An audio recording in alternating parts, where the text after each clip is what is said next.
News, सच जरूरी है। नमस्कार, आप देख रहे हैं MNS न्यूज लाइव। खबरों की शुरुआत से पहले एक नजर आज की खास खबर पर।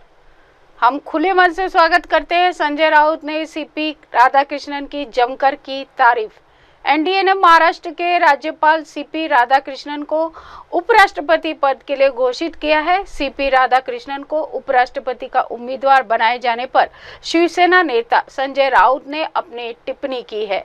उन्होंने सोमवार को प्रेस को संबोधित करते हुए कहा है कि उनकी पार्टी उपराष्ट्रपति पद के लिए महाराष्ट्र के राज्यपाल सीपी राधाकृष्णन की उम्मीदवारी का खुले मन से स्वागत करती है, लेकिन वह एनडीए के उम्मीदवार है, इसलिए उन्होंने उनका समर्थन करने पर कोई प्रतिबद्धता नहीं जताई। बता दें कि संजय राउत ने नई दिल्ली में संवाददाताओं से बात करते हुए कहा है कि हमें खुशी है कि वह उपराष्ट्रपति पद के उम्मीदवार है। उनसे पहले शंकर दयाल शर्मा उपराष्ट्रपति थे और बाद में राष्ट्रपति बने। जब महाराष्ट्र से जुड़े किसी व्यक्ति को ऐसे संवैधानिक पद के लिए चुना जाता है तो हम खुले मन से उसका स्वागत करते हैं। महाराष्ट्र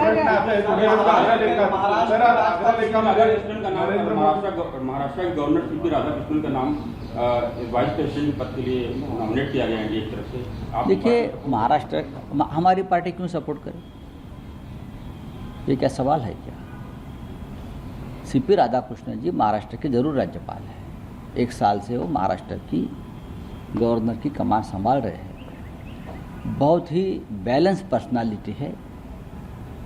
तमिलनाडु से आते हैं। तमिलनाडु में भारतीय जनता पार्टी का प्रभाव बढ़ाने के लिए राधाकृष्णन जी ने मेहनत की है। वहाँ के पार्टी के प्रेसिडेंट रहे।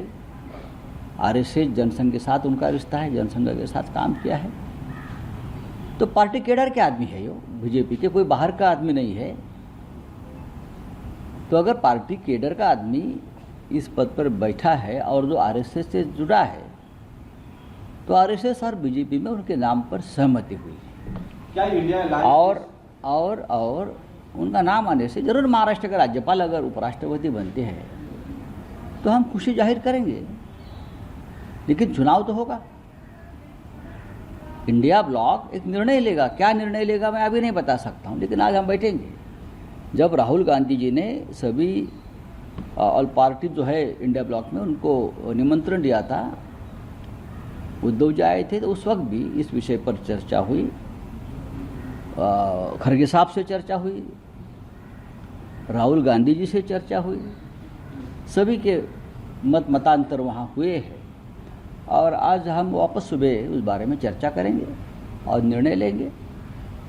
देश में उपराष्ट्रपति पद से भी ज़्यादा गंभीर विषय चल रहे हैं। वोट चोरी का विषय बहुत महत्वपूर्ण है।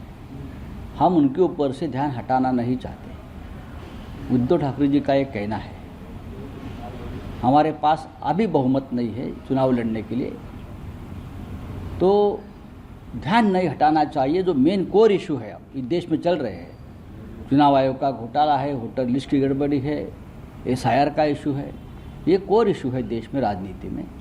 उसके ऊपर भी हमको ध्यान देना पड़ेगा। कल चीफ इलेक्शन कमिश्नर ने स्पेशल पीसी की और सारे SIR के जो इश्यूज थे उसको खारिज किया। नहीं, झूठ बोल रहे हो।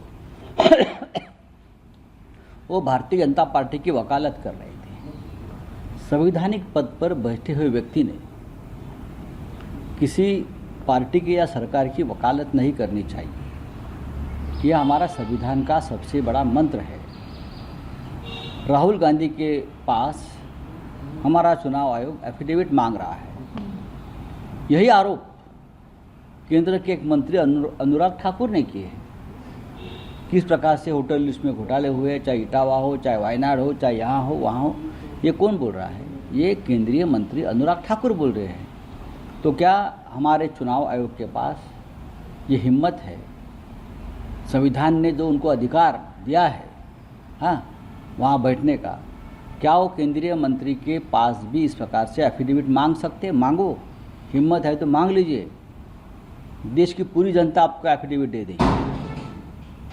केंद्रीय मंत्री अनुराग ठाकुर से उसने जो बयान दिया है वोटर लिस्ट के गड़बड़ी के बारे में, उसके पास भी एफिडेविट मांगिए। आप राहुल गांधी जी से क्यों मांग रहे हो या हमसे क्यों मांग रहे हो? वो हिम्मत नहीं आपके पास। बड़ी बड़ी बातें आप करते हो वहाँ बैठकर। ये भारतीय जनता पार्टी के तोते हैं सब।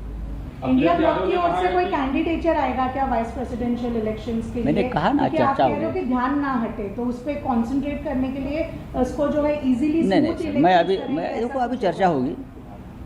राहुल गांधी जी यात्रा पर है, उनसे भी बात होगी, खड़गे साहब के यहाँ मीटिंग में उस पर चर्चा होगी, लेकिन निर्णय सामुदायिक होगा।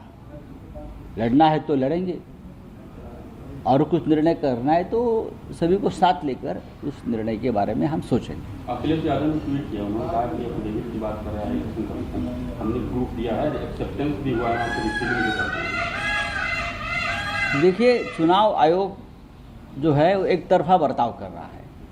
महाराष्ट्र की बात तो इंटरनेशनल लेवल पर चली कि इस प्रकार से चुनाव की चोरी हो गई, वोटों की चोरी हो गई महाराष्ट्र में, ये तो सबको पता है। उस बारे में तो चुनाव आयोग ने की बात नहीं की। उत्तर प्रदेश में हुआ है, बहुत सी सीटें जो कम मार्जिन से हम लोग हारे हैं और बीजेपी को चुनाव आयोग से मदद से जिताया गया है, उस बारे में तो चुनाव आयोग खुद बात नहीं कर रहा है। चुनाव आयोग भारतीय जनता पार्टी की एक्सटेंडेड ब्रांच। इसी के साथ देश दुनिया की तमाम खबरों के साथ जुड़े रहे और देखते रहे MNS न्यूज लाइव। नमस्कार। हाय हेलो नमस्कार, मैं हूं पंकज विष्णु और आप देख रहे हैं MNS न्यूज।